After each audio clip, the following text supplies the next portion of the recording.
Es gribu iesākt ar 2. Pētera vēstuli. 2. Pētera vēstule, 1. nodaļa, 12. un 13. pāns. 2. Pētera 1, 12, 13. Tādēļ es ar vienu jums to atgādināšu, kaut jūs to jau zināt, un esat nostiprinājušies tanī patiesībā, kas jums tagad ir. Jo kamēr esmu šinī mājoklī, es turu par savu pienākumu jūs modināt ar atgādinājumiem. Ja Dievs gribēs, es jūs šajā rītā nedaudz sapurināšu. Es lasu Jūdas vēstules 3. pāntu. Mīļie, tā kā man ļoti rūpēja jums rakstīt par mūsu kopējo pestīšanu, sirds mani spieda jūs pamācīt šī rakstā turpināt cīņu par to ticību, kas svētiem reiz uzticēta. Un 15. pāns. Bet es rūpēšos par to, ka jūs arī pēc manas aiziešanas varētu to vienmēr turēt piemiņā. Ziniet, dažkārt kungs liek kaut ko sludinātāju sirdī, lai tas cilvēkiem ko atgādinātu. Atgādinātu ļoti svarīgus pamatus, un gribu teikt, ka šīs dienas runa ir tieši tāda. Šīs dienas runa un tās nosaukums droši vien nepārsteidz. Jauns pāvests, veci pravietojumi. Es domāju, ka tas ir ievērības cienīgs fakts, ka no 7 miljārdiem cilvēku, kas ir pasaulē, no 1,2 miljārdiem cilvēku saņem varu reliģisks un politisks līderis. Un viņš nesaņem varu uz 4 gadiem, tie var būt arī 20 gadi. To nekad nevar zināt, bet tas ir ievērības cienīgs fakts. Un es domāju, mēs visi zinām, ka visa pasaule sekoja līdzi un tur, Svētā Pētera laukumā, gaidīja baltu dūmu parādīšanos un ziņas par jauna pāvesta ievēlēšanu. Pēdējo mēnešu laikā mēs esam pieredzējuši agrāk vēl neredzētas lietas. Sākot ar februāra sākumu, kad pāvests Benedikts negaidīti atkāpās no amata. Starp citu, un tas arī var būt daļa no visa, vecums padarīja viņam grūti pildāmus savus pienākumus. Droši vien daudzi no mums domā par pāvestu Jāni Pāvilu II, ka cilvēks ir ļoti slims. Tādā stāvoklī ir grūti vadīt 1,2 miljārdus cilvēku un panest visu, kas ar to saistās. Ja tas būtu kāds kompānijas valdes priekšsēdētājs, tas mūs nepārsteigtu, bet ņemot vērā pāvestības būtību un šo amatu, tas ir ļoti neparasti. Īstenībā tas notiek pirmo reizi 600 gados. Pāvests, kurš to izdarīja pirms 600 gadiem, tā rīkojās tikai tādēļ, ka bija 2 pāvesti, kas pretendēja uz amatu. Tas patiešām ir kas nedzirdēts, ka pāvests bez sancenšiem tā vienkārši atkāptos no amata. Un kādu varbūt interesē, vai te ir kas vairāk kā tikai vārga veselība? Atskatoties pagātnē, redzams, ka Vatikāna un pāvestību ir sašūpojuši vairāki skandāli. Daudzi no jums atceras, ka 2005. gadā notika 3-kārša slepkavība. Tika nogalināti 3 cilvēki, 2 nošāva un 1 izdarīja pašnāvību. Kad Itālijas varas iestādes pieprasa izmeklēšanu, Vatikāns atbildēja: mēs esam neatkarīga valsts un mums ir sava policija, un Itālijas policija nav vēlama tās teritorijā. Mēs paši tiksim galā. Pāvestības apsardzes ģimenes, kā arī nošautās sievietes ģimene, nebija apmierinātas ar šādu atbildi, un es nezinu, vai tas jebkad tika noskaidrots. Un tad, protams, bija arī gandrīz vai vispasaules skandāli saistīti ar priesteriem un pedofīliju, kā arī tās slēpšanu.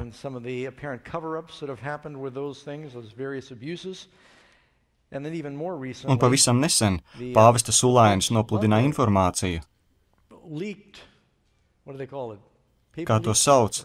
Pāvestlīgs, Vatilīgs vai kā citādi. Tika nopludināti ļoti slepeni Vatikāna dokumenti, un tas radīja lielu uztraukumu Svētā krēsla birojā. Un daži spriedelēja, ka tas varētu būt atkāpšanās iemesls.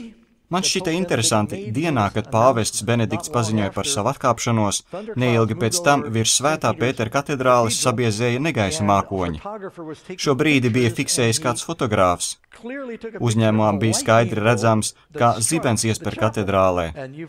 Pirmo reizi, kad redzēju to internetā, es nodomāju, kāds pastrādājis ar Photoshop, un īstenībā tas nav noticis. Bet tas bija noticis, un par to ziņoja BBC. Tas ir interesanti. Es nezinu, ko tas nozīmē. Es neesmu zīmju un brīnumu skaidrotājs, bet izskatās, it kā kaut kāds Amona sūtnis iezvanītu jaunu ēru. Īsti nezinu, bet tas ir neparasti, ka pāris stundu pēc tam, kad pāvests pirmo reizi vairāku simtu gadu laikā paziņo par atkāpšanos un aicina iecelt jaunu pāvestu, zibens iesper Svētā Pētera katedrālē. Sacīšu jau iepriekš, ka šodien jums stāstīšu smagas lietas. Es zinu, ka šodien te pie mums ir daudz ciemiņu, un gandrīz katrā dievkalpojumā ir mūsu draugi, kuri ir ar Romas katoļu pārliecību, un šeit ir daudz cilvēku, kas uzauguši kā Romas katoļi. Un es negribu, lai kāds klātesošais uztvērtu mani sacīto, kā vēlēšanos būt nelaipnam un nepieklājīgam pret mūsu Romas katoļu brāļiem un māsām. Es ticu, ka starp katoļiem ir pasaules brīnišķīgākie cilvēki. Es tam ticu, viņi dara brīnišķīgu misijas darbu, un 7. dienas adventisti ir tikai otrie aiz katoļiem attiecībā uz starptautisko skolu sistēmu. Viņiem ir skolas visā pasaulē. Un 7. dienas adventisti ir otrie aiz katoļiem arī slimnīcu skaita ziņā, nu vismaz ņemot vērā kristiešu konfesijas. Tātad mēs ticam izglītībai, mēs ticam medicīnas darbam. Viņi dara daudz brīnišķīgu darbu labdarības jomā visā pasaulē. Un tagad es ko teikšu par jauno pāvestu. Gribu uzsvērt, ka viņš varētu būt brīnišķīgs cilvēks, šķiet, ka viņš ir ļoti pazemīgs cilvēks, un tas man ļoti simpatizē. Un iespējams, mums ir pāris kopīgu konservatīvu uzskatu, nu vismaz spriežot pēc tā, ko es lasu attiecībā uz laulību, abortiem un tā tālāk. Bet mēs šeit šodien nerunāsim par individiem. Pravietojumi Bībelē runā par organizācijām un varām, un to, kā tās saskan ar Bībeli, kādi ir kristīgi uzskati un patiesības, un kādi nav. Domāju, ka mums būtu liederīgi nedaudz atskatīties uz to, kam protestanti vēsturiski ir ticējuši. Mūsu draudz vēsturiski ir protestantu draudze, tāpat kā baptisti, metodisti, luterāņi un presbiteriāņi, un vēl varētu nosaukt daudzas citas draudzes. Vēsturiski aptuveni pirms 500 gadiem notika šķelšanās Romas baznīcā starp Romas baznīcu un protestantiem. Un tam bija iemesli, bībeliski iemesli. Domāju, ka mums ir svarīgi saprast, kas tie bija par iemesliem. Vispirms es ceru, ka nevienu nešokēšu, pasakot, ka pilnīgi vienots uzskats starp protestantiem, nu vismaz pirms 50 gadiem bija, praktiski visi protestanti ticēja, ka Atklāsmes grāmatas 13. nodaļas zvērs, pirmais zvērs, ir Romas katoļu baznīca un ka pāvests ir antikrists. Tas ir tas, kam toreiz ticēja. Es negribētu būt pārāk skarbs. Vārds zvērs nenozīmē monstrs. Pravietojumos visas valsts varas ir atainotas ar zvēriem. Daniela un Atklāsmes grāmatā ir daudz zvēru. Bābele ir zvērs, Roma ir zvērts, Grieķija ir zvērs un Medopersija ir zvērs. Visas šīs valstis tika atainotas ar dažādiem zvēriem. Kura valsts jums nāk prātā, kad domājat par lāci? Krievija. Un kad jums saka ērglis, jūs domājat par Ameriku un arī par Romu. Vai jūs to zinājāt? Un kad jūs šodien domājat par pūķi, kura valsts jums nāk prātā? Ķīna. Vēsturiski ar pūķi apzīmēja Romu un velnu. Paturot to prātā, atveriet Bībelē Atklāsmes grāmatas 17. nodaļu. Sekojiet līdzi, kad es sniegšu īsu pārskatu, ko šī nodaļa saka par šo zvēra varu. Un tad es nonākšu pie konkrētākām lietām, ar ko mēs šodien saskarsimies. Atklāsmes grāmatas 17. nodaļa, 1. pants. Es lasīšu no 1. līdz 6. pantam. Jānim ir atklāsme, un šeit ir rakstīts. Viens no tiem 7 eņģeļiem, kuriem bija 7 kausi, nāca un sacīja man tā. Nāc, es tev rādīšu, kādu sodu saņem lielā netikle, kas sēd pie lielajiem ūdeņiem. Pasaules ķēniņi dzīvojuši ar viņu netiklībā, un zemes iedzīvotāji apreibinājušies ar viņas netiklības vīnu. Un viņš garā aiznesa mani tuksnesī. Tur es redzēju sievu sēžam uz sarkana zvēra, kas bija pilns zaimu vārdu. Tam bija 7 galvas un 10 ragi. Sieva bija tērta purpurā un sarkanā audumā, greznojusies ar zeltu, dārgiem akmeņiem un pērlēm. Tai rokā bija zelta kaus, pilns ar bezdievības negantībām un viņas netiklības netīrumiem. Uz viņas pieres bija rakstīts noslēpumains vārds - Lielā Bābele, visas zemes netikļu un negantību māte. Es redzēju, sieva bija piedzērusies no svēto asinīm un no Jēzus liecinieku asinīm. Viņu redzēdams, es varen izbrīnījos. Šeit uz mirkli apstāsimies, noskaidrosim, kas ir šī sieviete, kura sēž uz zvēra, par ko lasījām pravietojumā, un man ir daži attēli, kas parādīsies uz ekrāna. Vispirms šī sieviete, kura sēž uz zvēra ar 7 galvām un 10 ragiem. Ievērojiet, ka Atklāsmes 12. nodaļā jūs varat atrast līdzīgu zvēru, pūķim līdzīgu zvēru ar 7 galvām un 10 ragiem, kas grib aprīt bērnu, tiklīdz tas piedzims kādai citai sievietei. Mēs visi saprotam, ka šī cita sieviete ir Kristus līgava, viņa draudze, kas pasaulē nes Mesiju, un velns jeb pūķis grib iznīcināt Jēzus bērniņu, kad tas piedzims. Pūķis jeb velns darbojas caur Romas impēriju. Tātad kāda vara ir pūķis? Romas impērija. Velns strādāja caur Romas varu, lai vajātu Kristu un beigu beigās viņu piesistu krustā. Ja es redzu melnu kaķi, un jūs man sakāt, ka arī reiz esat redzējuši melnu kaķi, tad man būtu pilnīgi nesaprātīgi teikt, nu tad droši vien mēs esam redzējuši vienu un to pašu kaķi, jo ir tik daudz melnu kaķu, vai ne? Bet ja es jums teiktu, ka esmu redzējis pūķi ar 10 galvām un 10 ragiem, un jūs man atbildētu, ka pagājušajā gadā arī esat redzējuši tādu pašu pūķi, tad es varu gandrīz garantēt, ka mēs esam redzējuši vienu un to pašu pūķi, vai uztvērāt domu. Tādu pašu pūķi mēs redzam Atklāsmes grāmatas 12. un 13. nodaļā, kur ir zvēra zīme. Atklāsmes grāmatas 17. nodaļā uz šī pūķa sēž sieviete. Ko sieviete simbolizē Bībeles pravietojumos? Draudzi.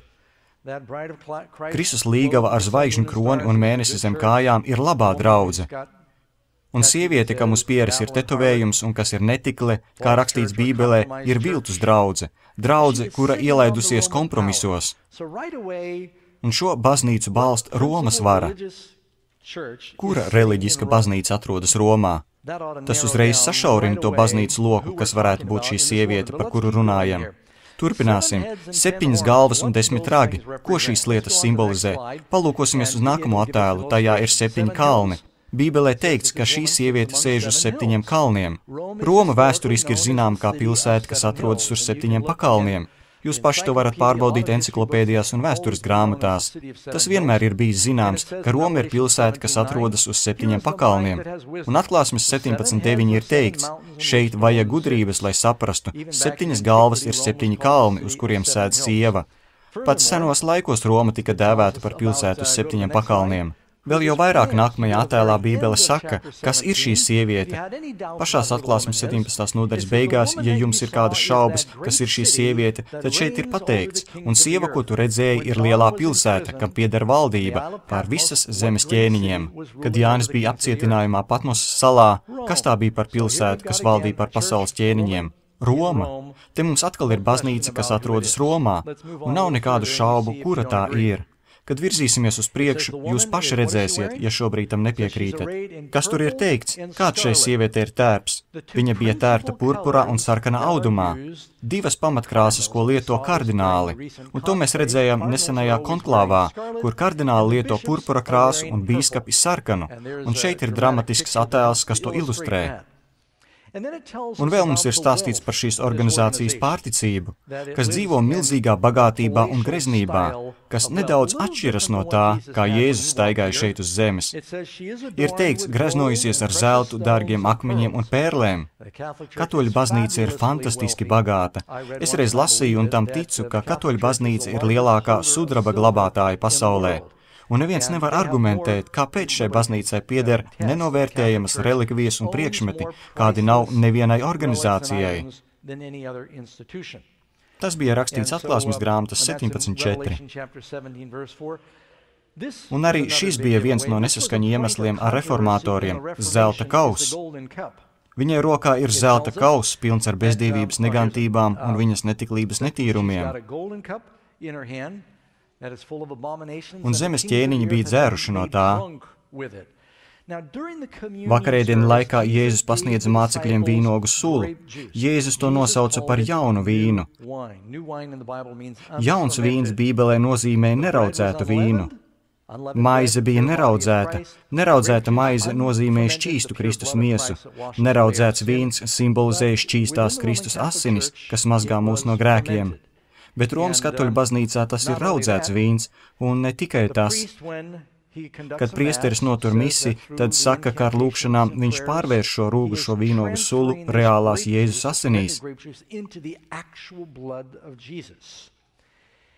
Un es esmu bijis uz šādiem dievkalpojumiem, kur priesterim ir jānotur 2-3 mises, un viņš šo vīnu dzer vairākas reizes, un pirms diena ir galā viņš ir kļuvis acīm redzami nestabils.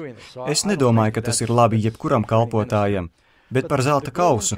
Vai ievērojāt zelta kausu, kas tiek uzskatīts par vissvētāko trauku katoļu baznīcā, izpildot misi? Un arī to mēs atrodam šeit, Atklāsmes 17. nodaļā.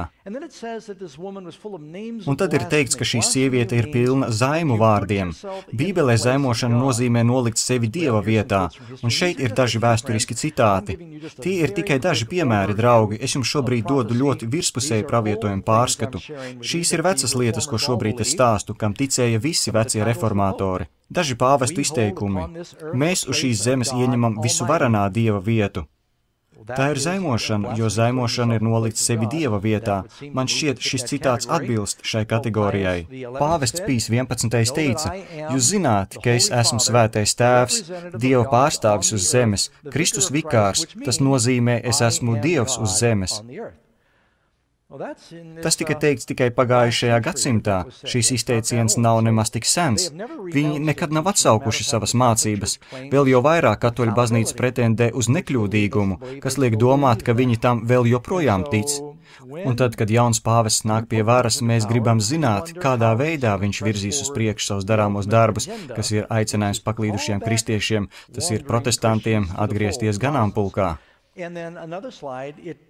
Nākamais attēls rāda, ka viņš sēž Dieva templī, parādot sevi kā Dievu, un šo pantu jūs varat atrast 2. Tesaloniķiešiem 2. nodaļā un 4. pantā, kas saceļas pret visu, ko sauc par Dievu vai svētumu, un pat ieņem vietu Dieva templī, pats sevi celdams par Dievu. Tātad viņš sēž Dieva templī un pats sevi ieceļ par Dievu. Tas izskatās kā pielūgsmes objekts, ja kāda persona pazemojas viņa priekšā un skūpsta roku tam, kurš sēž tronī. Tas nav gluži tas, ko Jēzus, būdams uz zemes, uzdeva darīt saviem apustuļiem. Te ir notikušas kaut kādas izmaiņas ar šādu goda izrādīšanu un saņemšanu. Tas jums sniedz tādu īsu pārskatu. Es domāju, ka ir svarīgi saprast, pravietojumi mums rāda, ka šī vara ir neatkarīga valsts un reliģija. Jūs jau zināt, ka Vatikāns tiek klasificēts kā viena no mazākajām pasaules valstīm, un tā ir neatkarīga valsts. Vai jūs to zinājāt? Šajos 44 hektāros 1929. gadā, saskaņā ar līgumu, Vatikāns tika nostiprināts kā neatkarīga valsts ar aptuveni 1000 iedzīvotājiem.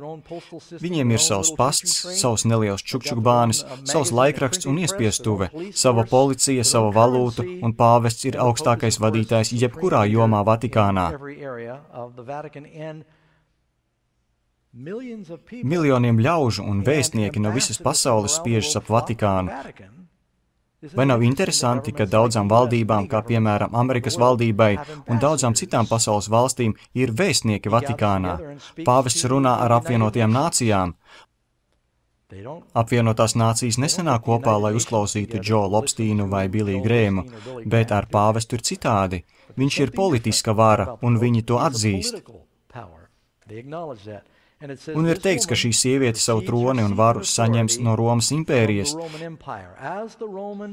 Kad Romas ķēzara zaudēja varu un Roma sabruka, tās vietā Romas baznīca saņēma varu. Un sākotnēji viņi sāka kā tīri kristīga institūcija, bet centienos iegūt romiešu simpātijas viņi teica, iziesim uz dažiem kompromisiem, un viņi sāka mainīt vairākus mācību punktus un kombinēja tos ar Romas pagānu mācībām, tādējādi cenšoties aizsniegt Romas impēriju. Un Romas uzskati un pagānisms iefiltrējās baznīcā. Šodien katoļu baznīcā ir kristietības un pagānisma sajaukums. Ceļojot pa pasauli, esmu redzējis, ka daudzās valstīs ir dažādas pagānu reliģijas daļas. Ja, piemēram, esat Centrāla Amerikā un Meksikā, kā viņi to sauc, Dia del Muerto, mirušo diena, vai es to pareizi pateicu, mirušo diena. Tā ir liela svinība diena katoļu baznīcā, kad svin šo mirušo dienu. Kur tas ir Bībelē? Viņi to patapināja no pagāniem Meksikā, no Meksikas indiāņiem un teica, mēs to varētu iekļaut savā reliģijā, un jūs redzat, ka viņi pārņem daudzas lietas no dažādām valstīm un tās asimilē. Es jums nolasīšu sarakstu ar 10 punktiem. Tie nav visi punkti, bet tikai 10, kuros ir ievērojams atšķirības no Bībeles un kas noveduši pie reformācijas. Atšķirības starp to, ko māca Bībele, un to, ko māca un praktizē katoļu baznīca. Un starp citu, tādi protestantu reformātori kā Mārtiņš Luters, Kalvins, Cvinglijs, Knoks bija nodevušies katoļu priesteri un lasīja Bībeli un teica baznīcai, mums jāiet atpakaļ pie tā, ko māca Bībele. Bet baznīca atbildēja, mēs nemainīsimies, un viņi atstāja baznīcu. Tātad reformāciju sāka katoļi pašā katoļu baznīcā. Viņi uzskatīja, ka ir jāatgriežas pie rakstiem. Ļaujiet man jums izklāstīt, kādi bija šie punkti. Tas ir ļoti saīsināts izklāsts. Bībele māca, ka mums nav jāzemojas tēvu priekšā. 2. Mūzes 20 no 1 līdz 5, un arī uz akmens plāksnēm man aizmugurē. Es ceru, ka jūs lasāt ebreju valodā. Romas katoļu baznīca apgalvo, ka mums jāzemojas tēvu priekšā. Tā nav izsena tradīcija, tā ir viduslaiku tradīcija, un es domāju, ka visi klātesošie var apliecināt, ka ir redzējuši ticīgus katoļus lūdzoties Marijas vai kāda cita svētā statujas priekšā. Un starp citu, man ir katoļu draugi, kuri man saka, Dāg, es jau nepielūdzu statuju, es zinu, ka tā ir statuja, bet tas man ļauj domāt par Mariju, tas man palīdz domāt par svēto Jāzepu vai kādu citu svēto. Bet to ik viens alku pielūdzējs saka. Tie, kas pielūdz Budu, vai jūs domājat, ka visi budisti, kuri noliecas Budas statujas priekšā, tiešām domā, ka tas ir īsts Buda? Nē, tas nav Buda, bet tas man ļauj domāt par Budu. Bet tā jau arī ir alku pielūgšanas būtība. 2. Bībele māca, ka visi grēkojuši izņemot Jēzu. Tas ir rakstīts Romiešiem 3, 10 līdz 12 un Ebrejiem 4, 15. Romas katoļu baznīca māca, ka arī Marija bija bezgrēcīga. 3. Bībele māca, ka Jēzus ir vienīgais starpnieks starp cilvēku un Dievu. 1. Timotejam 2, 5. Katoļu baznīca māca, ka Marija arī ir starpniece kopā ar Kristu. 4. Bībele māca, ka Kristus sevi upurēja pie krusta vienreiz un par visiem. Ebrejiem 7:27 un 10:10. Katoļu baznīca māca, ka priesteris nepārtraukti upurē Kristu uz altāra misas laikā. 5. Bībele māca, ka visi kristieši ir svēti un priesteri. Efeziešiem 1. nodaļa, 1. Pētera 2. nodaļa. Katoļu baznīca māca, ka svētie un priesteri ir īpaša kārta kristiešu sabiedrībā. 6. Bībele māca, ka visiem kristiešiem jāzina, ka viņiem ir dota mūžīgā dzīvība. 1. Jāņa 5:13. Katoļu baznīca māca, ka visi kristieši nezina un tiem nav jāzina, ka tiem ir mūžīgā dzīvība. 7. Bībele māca, ka 7. diena ir tā kunga sabats. 2. Mūzes 20 no 8 līdz 10. Katoļu baznīca atklāti atzīst, ka viņi ir aizstājuši 7. nedēļas dienu ar 1. nedēļas dienu, apgalvojot, ka baznīcai ir autoritāte grozīt Dieva likumus. 8. Bībele māca, ka mēs nedrīkstam reliģiskos vadītājus dēvēt par tēvu. Jēzus mācīja, nevienu virs zemes nebūs saukt par savu tēvu, tas ir Mateja 23:9, jo viens ir jūsu tēvs, kas ir debesīs. Katoļu baznīca māca, ka mēs varam un vajadzētu dēvēt priesterus un pāvestu par tēvu. 9. Bībele māca, ka nevajag lūgt atkārtojot vienu un to pašu frāzi. Jēzus teica, lai mēs to nedarām, Mateja 6:7. Katoļu baznīca māca, ka paraugu lūgšanu, rožu kronu un citas lūgšanas mums vajadzētu skaitīt, tās atkārtojot. 10. Bībele māca mūsu grēkus nožēlot Dievam. grēkām, jo tikai Dievs var piedot grēkus. Jesijas 43. nodaļa, Lūkasa 5:24. Katoļu baznīca māca, ka grēki ir jāizsūdz priesterim, lai tos varētu piedot. Citas mācības tādas kā par šķīstītavu, limbo, ēles priekštelpu un lūkšanas mirušajiem nav nekur atrodams Bībelē, tās ir pāvestības mantojums. Te ir vietā Jēzus vārdi, bet tie mani velti cienīja mācīdami tādas mācības, kas ir cilvēku pavēles. Marka 7:7. Vai jūs zināt, ka pirmais reģistrētais indivīds, kurš apsūdzēja, ka pāvestības vara ir antikrists, bija pats pāvests? Tā ir patiesība. Pāvests Gregorijs Lielais dzīvojis no 540. līdz 604. gadam, kurš bija pēdējais no 4 Romas baznīcas tēviem, kurš vēlāk kļuva pazīstams kā Svētais Gregorijs. Agrīnās baznīcas perioda beigās teica, šeit ir citāts, es pilnīgi droši apliecinu, ka jebkurš, kas sevi nosauc par universālo bīskapu vai vēlas, lai viņu tā dēvē, savā lepnībā ir antikrista priekšgājējs. Un beigās tika izlemts Romas bīskapu saukt par pāvestu, augstāko bīskapu. Un viņš teica, ka to nevajag darīt, ka tas ir antikrists. Antikrists nozīmē mācība, kas ir pretēji Jēzus Kristus mācībai. Tas nenozīmē, ka persona ir pa pusē cilvēks, pa pusē vēlns. Dažiem cilvēkiem ir šī rozmarijas bērna ideja galvā, kur kaut kādā veidā dēmoni ir nodibinājuši attiecības ar cilvēkiem, un bērns, kurš no tā dzimis, ir antikrists, tāds pa pusē kritušais eņģelis, pa pusē cilvēks. Tās ir pasakas.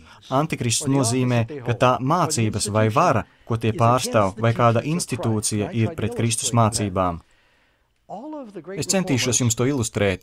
Visi lielie reformātori, Luters, Kalvins, Cvinglijs, Hus, cilvēki, kas bija lieli sludinātāji, kā Spurgeons, Dvaits Mūdijs, un tā es varētu vēl ilgi turpināt, viņi visi ticēja, ka Atklāsmes grāmatas 12., 13. un 17. nodaļas zvērs ir katoļu baznīca un ka pāvests ir antikrista vara. Tas ir tikai Atklāsmes grāmatas 13. nodaļas pirmais zvērs, un es nezinu, vai man būs laika pastāstīt par Atklāsmes 13. nodaļas otro zvēru. Tas viss, ko pārunājām, bija tāda zināšana atsvaidzināšana. Starp citu, atļaujiet man jums nolasīt pāris citātu. Šis ir Mārtiņa Lutera citāts. Mēs esam ar pārliecību, ka pāvestība ir patiesais antikrista sēdeklis. Personiski es neesmu pāvestam vairāk paklausības parādā, kā es to būtu parādā antikristam. Tas ir ņemts no viņa svētturnas 1520. gada 18. augustā. Cvinglijs sacīja, es zinu, ka viņa darbos, varenībā un spēkā antikrists ir no vēlna. To viņš saka runājot par katoļu baznīcu.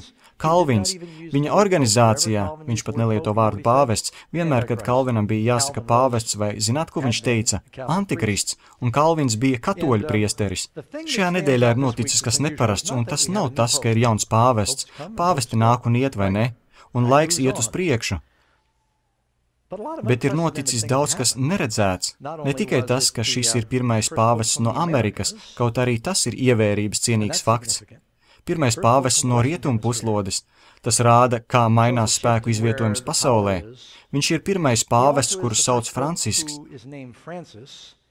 Bet galvenais, kam vajadzētu pievērst uzmanību, ir tas, ka šis ir pirmais pāvests jezuīts.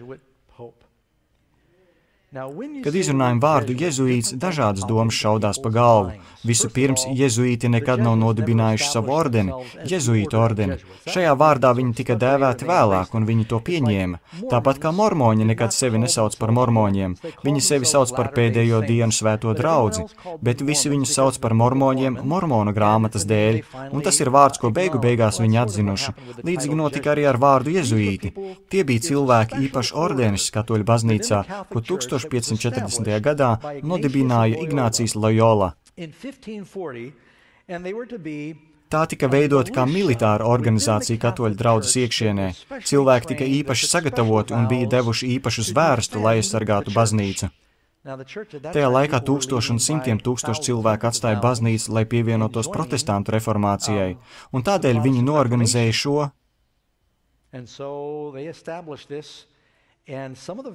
Un daži zvērsti, ko viņi deva, lai būtu daļa no jezuītu biedrības, ir ļoti nopietni un nedaudz draudīgi.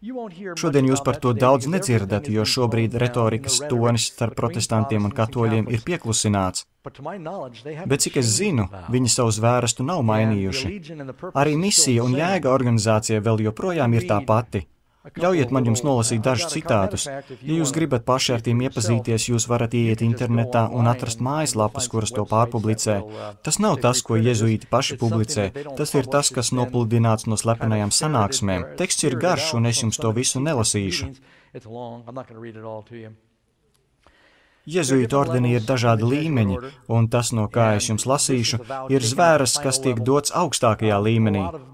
Ļoti daudz jauku un dārgu cilvēku, kuri ir nevainīgi, un nezinot par jezuītu mācībām, apmeklē viņu skolas, izglītības jomā viņi ir spēcīgi.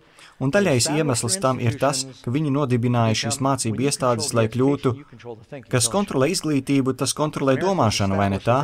Amerika tika dibināta kā protestantu valsts, un viņi saprata, lai virzītu uz priekšu baznīcas darāmos darbus, šajā valstī ir jāmāca viņu bērni.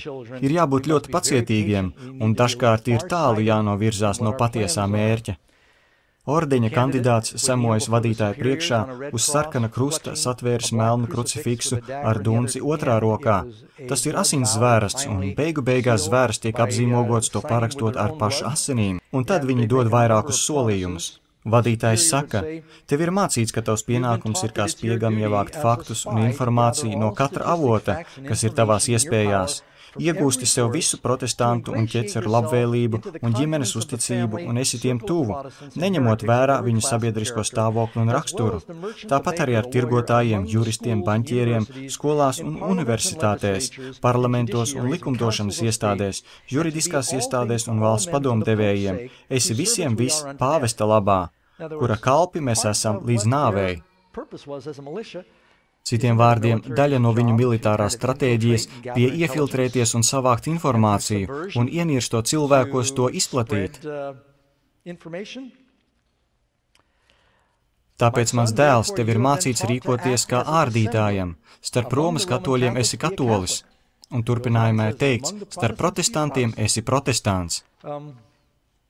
Šī arī ir daļa no zvērsta. Es noraidu un noliedzu jebkādu lojalitāti jebkādam ķecerīgam valdniekam, princim vai valstī, vai tā būtu protestantu vai liberāla, kā arī paklausīt jebkādiem to likumiem, rīkojumiem vai piedāvājumiem. Vārds protestants, lai ir nolādējams un paši nolādēti, ja viņi to neaizliedz. Tas ir garš, es visu nelasīšu. Un jāatzīst, ka dažas vietas ir diezgan satraucošas. Es tās nelasīšu, jo neesmu pārliecināts, vai tas vispār būtu lasāms baznīcā.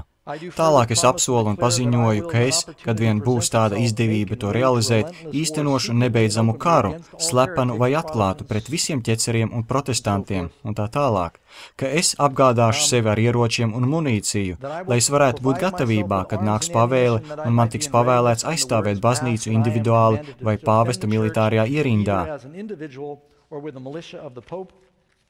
Un beigās vadītājs paziņo: Ej nu tagad pa visu pasauli un iegūst īpašumā visas zemes pāvesta vārdā.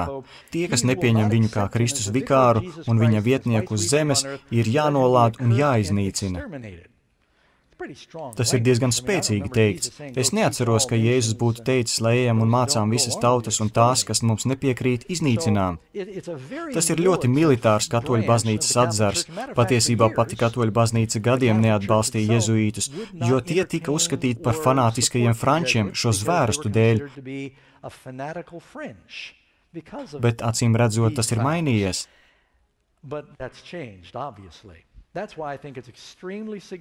Tādēļ es domāju, ir ārkārtīgi svarīgi zināt, ka ir ievēlēts pirmais pāvests jezuīts. Mums jāpieņem, ka savos agrākajos dzīves gados viņš ir devis šos zvērastus un šādā veidā juties. Lai nebūtu tā, ka es visu to pat šeit esmu sagudrojis, gribētu jums nolasīt kādu citātu no grāmatas Lielā cīņa. Tā ir lieliska grāmata, ko es iesaku. Šis citāts ir no 234. lapas puses. Pēc reformācijas pirmajām uzvarām Roma no jauna sakopoja spēkus, cerot tomēr kādreiz panākt tās iznīcināšanu. Šajā laikā nodibināja jezuītu ordeni, visnežēlīgāko labvēlīgāko, nekaunīgāko un varenāko no visiem pāvestības aizstāvjiem. Šķirti no jebkādām pasaulīgām saistībām un cilvēcīgām interesēm, miruši dabīgajām labvēlības jūtām, pilnīgi apklusinājuši saprātu un sirdsapziņu, viņa neatzina nekādu valdību, nekādas saites izņemot sava ordeņa likumus, nekādu pienākumu izņemot pienākumu paplašināt savas biedrības varu. Šķiet, man ir vēl kāds citāts, jā, te tas ir no Lielās cīņas 235. lapas puses. Zem visdažādākajām maskām jezuīti lauza sev ceļu uz valsts amatiem, izvirzījās par karaļu padomdevējiem un veidoja tautu politiku. Viņi kļuva par kalpiem, lai izspiegotu savus kungus. Viņi dibināja koledžas, firstu un augstmeņu dēliem un skolas vienkāršajiem ļaudīm, lai panāktu, ka protestantu bērni sāk ievērot pāvestības rituālus. Prāta samulsināšanai un iztēles apžilbināšanai un savaldzināšanai tika izmantots viss Romas ārējais krāšņums, un tā daudzu tautu dēli nodeva brīvību, kuras dēļ tēvi tik daudz bija pūlējušies un lējuši savas asinis. Jezuīti ātri izplatījās pa visu Eiropu, un kur vien viņi gāja, tur sekoja pāvestības iekārtas atzimšana. Ir arī citi citāti, es sniedzu jums tikai dažus piemērus. Mums ir jāsaprot, lai cik jauka būtu šī persona, tā savā būtībā ir jezuīts. Jauns pāvests, jauns vārds. Jūs droši vien esat dzirdējuši, ka viņš ir izvēlējies vārdu Francisks pēc Asīzes Franciska, bet citi saka, tas ir tikai pieņēmums. Visdrīzāk viņš ir paņēmis šo vārdu pēc svētā Franciska Ksaverija, kurš bija viens no jezuītu ordeņa dibinātājiem. Katolicisms un jaunā pasaule, Amerika. Tas ir tāds neliels sīkums, ko, manuprāt, būtu labi šajā runā iekļaut, lai jūs saprastu, kā lietas ir mainījušās. Es lasīju faktu, ka Kolumps ieradās rietumu puslodē 1492. gadā. Sākumā zinātnieki domāja, ka šeit ir daži cilvēki, bet, kad viņi atrada civilizācijas drupas, viņi aplēsa, ka tur varēja būt ap 16 miljoniem Amerikas iedzimto, un neviens no tiem nebija katolis. Viena lieta, ko es pateikšu par jezuītiem, viņi ir gatavi mirt par to, kam viņi tic, un daudzi jezuīti misionāri gāja bojā. Viņus dažkārt spīdzināja vietējie citās valstīs, bet viņi bija pilnīgi nodevušies tam, lai cilvēkus pievērst katolicismam, lai kur viņi ietu. Toreiz bija 16 miljoni cilvēki, un neviens nebija katolis, bet tagad Ziemeļu un Dienvidu Amerikā dzīvo aptuveni 568 miljoni katoļu. Un šajā teritorijā tā ir lielākā reliģiskā denominācija. Tā ir ievērojama izaugsme, kopš tiem laikiem daudz kas ir mainījies. Un vēl kas, pat Amerikā lietas mainās, ja jūs to vēl neesat pamanījuši. Domāju, ka es to jau reiz minēju, bet parādīšu vēlreiz uz ekrāna. Viena no galvenajām lietām, ko dara prezidents, ir tā, ka viņš izvēlas augstākās tiesas tiesnešus. Tas droši vien ir visiespaidīgākais, ko viņš dara, jo augstākā tiesa ir tā, kas definē, kas mēs esam kā cilvēki. Un mums ir daudz par viņiem jālūdz, jo drīz augstākā tiesa diskutēs par homoseksuālām laulībām, un ir skaidrs, ka tā būs sīva cīņa. Neviens īsti nezina, kāds būs iznākums. Ja būtu īstie tiesneši, tad mēs tagad nezvanītu trauksmes zvanus, bet daudz kas ir mainījies. Tad, kad Amerikā tika dibināta un izveidota augstākā tiesa, pilnīgi visi augstākās tiesas tiesneši bija protestanti. Jūs varētu domāt, ka tas nav godīgi, bet tas bija tādēļ, ka cilvēki gribēja, lai tiktu aizstāvēti protestantu principi par reliģijas brīvību un neatkarību. Bet redziet, kas ir noticis pēdējos aptuveni 50 gados. Zaļais apzīmē protestantus, sarkanais katoļus un zilais ebrejus jeb jūdus. Lietas ir radikāli mainījušās, un tagad kopš 2010. gada, kad Džons Pols Stīvens ir aizgājis pensijā, augstākajā tiesā vairs nav neviena protestanta, ir 0 protestantu. Augstākās tiesas vairākums ir katoļi, un līdz ar viņiem reliģiskās vērtības, ko viņi nes sev līdzi un brīvi pauž. Vai jūs redzat? Lietas ir radikāli mainījušās. Ir kaut kas, par ko esmu norūpējies un ko es nosauktu par protestantu amnēziju. Es sāku jums stāstīt, ka mums ir iespējams aizmirst savu vēsturi. Un mēs apzināmies, ka neviens nav glābts ar šo lietu izpratni, par ko šodien runājam, bet domāju, ka ir svarīgi, lai mēs neaizmirstu savu vēsturi, lai mēs neaizmirstu, kas notiek valsts politikā. Atļaujiet man jums nolasīt citātu no grāmatas Lielā cīņa 563. lapas puses. Tagad protestanti pret Romas mācībām izturas daudz labvēlīgāk nekā agrākajos gados. Ja tā bija taisnība tad, kad viņa to rakstīja, tad interesanti, ko viņa teiktu tagad. Tajās zemēs, kur katolicisms nav pārsvarā, pāvesta piekritēji, lai iegūtu iespaidu, iet samierināšanās ceļu. Un tagad viņi šeit ir jau gandrīz pārsvarā. Ziniet, ka šobrīd Amerikā protestanti ir nedaudz vairāk kā katoļi, bet tas strauji mainās. Pāvesta piekritēji, lai iegūtu iespaidu, iet samierināšanās ceļu, un rezultātā pieaug vienaldzība pret doktrīnām. Tieši tas mani dara bažīgu. Un rezultātā pieaug vienaldzība pret doktrīnām, kas reformētās baznīcas šķir no pāvestīgās hierarhijas. Kāpēc tas man ir tik svarīgi? Jo patiesība darīs jūs brīvus. Es ceru, ka iemesls, kādēļ ļaudis pievienojas draudzēm, ir tas, ko draudze māca un kā tā iemieso sevī patiesību.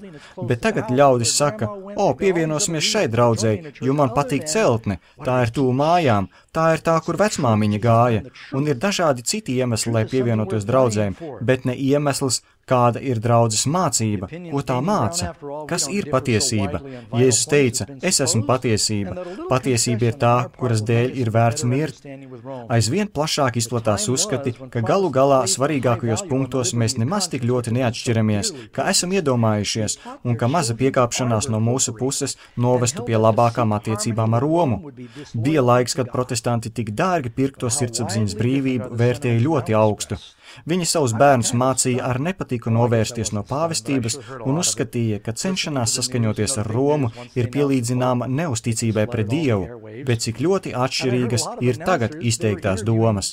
Es biju kā apstulbis, varbūt nebija apstulbis, bet vismaz dzirdēju daudz no tā, klausoties ziņas, ka tika paziņots par jauno pāvestu. Tas pārpludināja masu saziņas līdzekļus, un es dzirdēju, ka daudzi reportieri intervēja protestantu līderus, un tie teica, jauks cilvēks, brīnišķīgs cilvēks, un es nodomāju, kā viņi jūsmo par jezuītu pāvestu.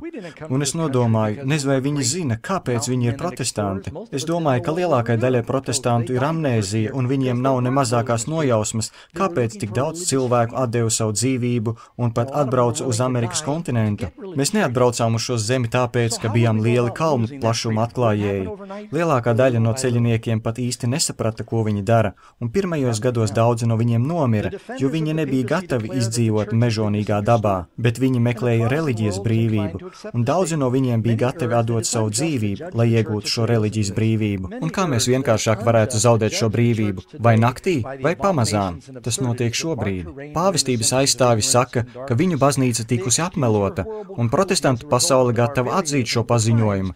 Daudzi uzsver, ka būtu netaisni mūsdienu baznīcu tiesāt. Ieklausīties, ka šeit teikts, daudzi uzsver, ka būtu netaisni mūsdienu baznīcu tiesāt par tām negantībām un bezjēdzībām, kas iezīmēja viņas drausmīgo valdīšanu neziņas un tumsas gadsimtos.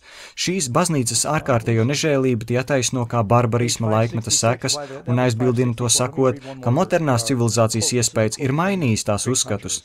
Tā, kur šīs izmaiņas ir publicētas, es gribētu redzēt publiskotu paziņojumu, ka mēs vairs neticam tam, kam mēs reiz ticējām. Es neesmu pārliecināts, vai tas tā ir. Ļaujiet man nolasīt vēl vienu citātu no 566. lapas puses grāmatā Lielā cīņa. Protestantiskās baznīcas atrodas lielā tumsā, jo citādi tās te saskatītu laika zīmes. Romas baznīcas plāni un darba ieceres sniedzas ļoti tālu. Tā izmanto katru projektu, lai paplašinātu savu iespaidu un palielinātu varu, gatavojoties niknai izšķirošajai cīņai par hegemonijas atgūšanu pasaulē, par vajāšanu, atjaunošanu un visu protestantismu sasniegumu likvidēšanu. Tas ir tas, kas šobrīd notiek.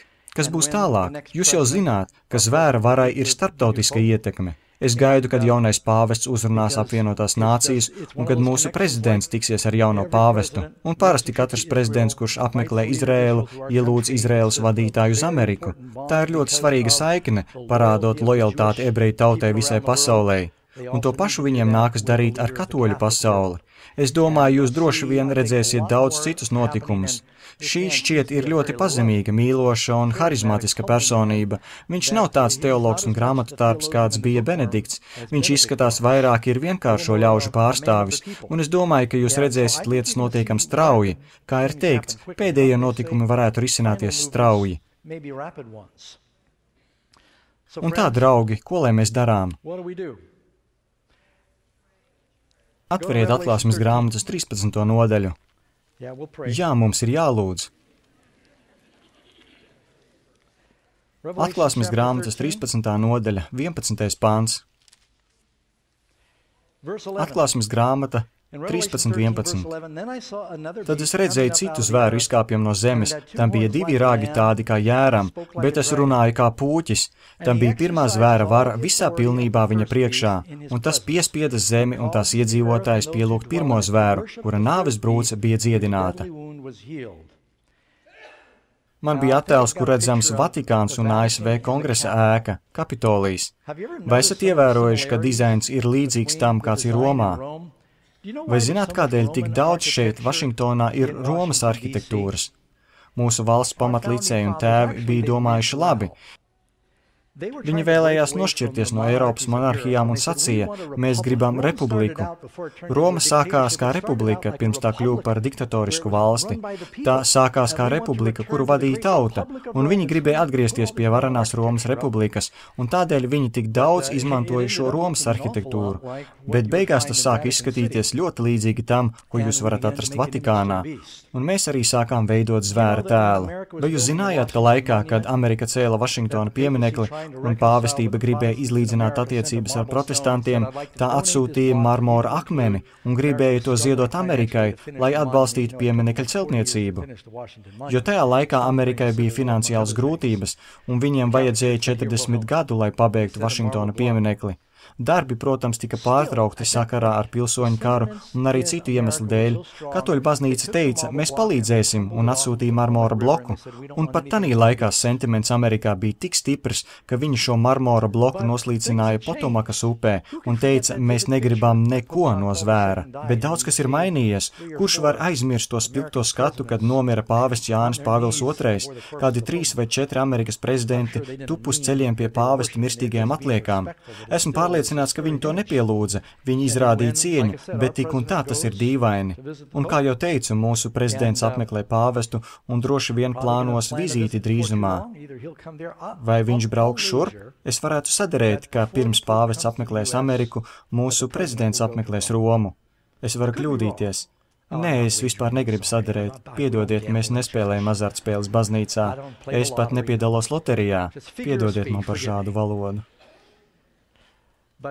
Parasti tas, kurš brauc pie otra, parāda, kurš ir autoritāte. Un man ir aizdomas, jūs redzēsiet, ka mūsu prezidents plānos vizīti uz Romu, varbūt pat šajā gadā.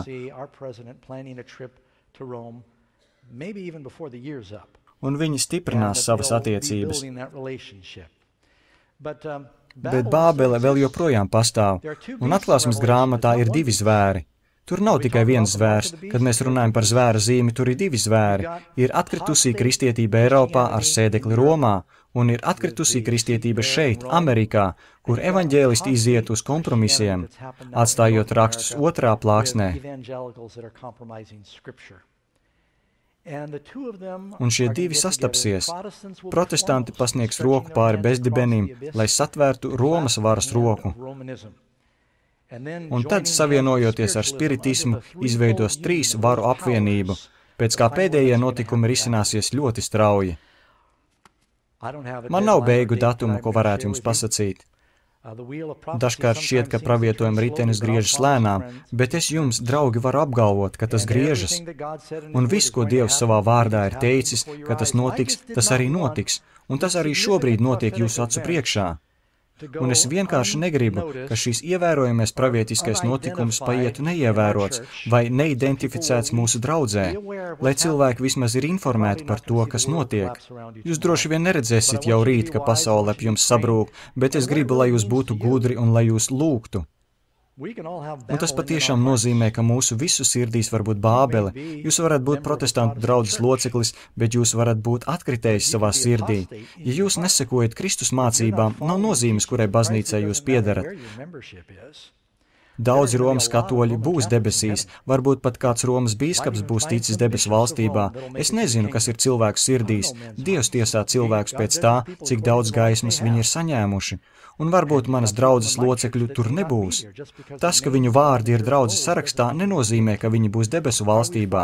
Jautājums, vai mēs sekojam patiesībai, Jēzus mācībām? Vai esam aizmirsuši, par ko mūsu mātes un tēvi ir miruši un par ko cīnījušies? Un mēs gribam aizstāvēt to pašu, patiesību, kas dara jūs brīvus.